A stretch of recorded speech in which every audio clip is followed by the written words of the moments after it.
ভগৱানলৈও ভয় নকৰে চোৰে।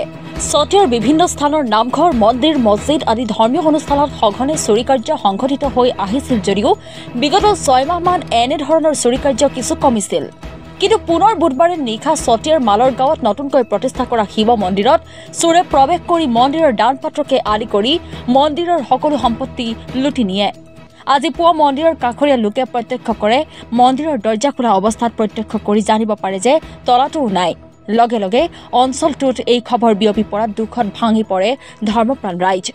চতিয়াৰ মালৰ গাঁৱৰ বৰপুখুৰী পাৰৰ অস্থায়ী শিৱ মন্দিৰতেই পূৰ্বতে ধৰ্মপ্ৰাণ লোকসকলে পূজা অৰ্চনা কৰি আহিছিল। কিন্তু তাৰ কাষতে এটি স্থায়ী শিৱ মন্দিৰ নিৰ্মাণ কৰি বিগত শিৱৰাত্ৰিৰ দিনা শিৱ মন্দিৰ ভাগ লোৱা হৈছিল।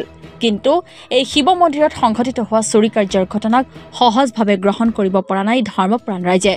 মন্দিৰত চুৰি কাৰ্য সংঘটিত হোৱাৰ লগে লগে চতিয়া আৰক্ষীক খবৰ দিয়া হয় আৰু ঘটনাস্থলীত আৰক্ষীৰ দল উপস্থিত হৈ তদন্ত আৰম্ভ কৰিছে।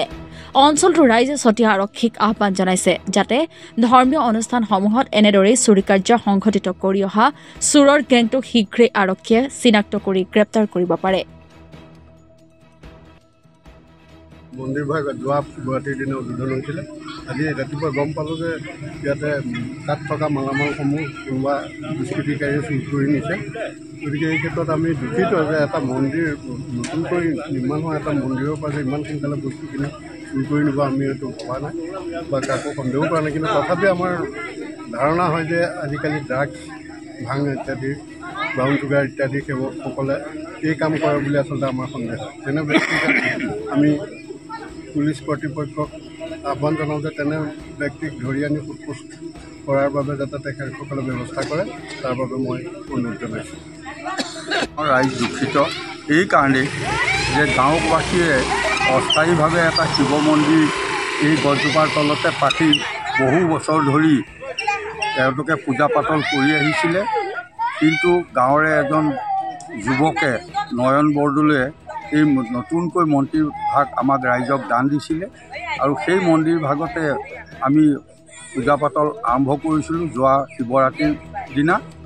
আৰু আজি এমাহ পূৰা হৈছে আৰু এই মাহ পূৰা হওঁতেই আমাৰ ইয়াত থকা মন্দিৰত থকা সকলো সা সম্পত্তি চোৰে যোৱাকালি ৰাতি লৈ যোৱাত আমাৰ গাঁওবাসী ম্ৰিয়মান হৈছে।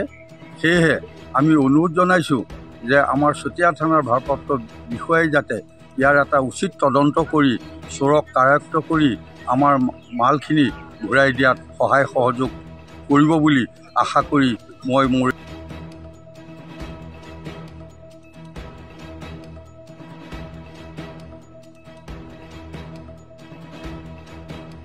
News desk report Assam today.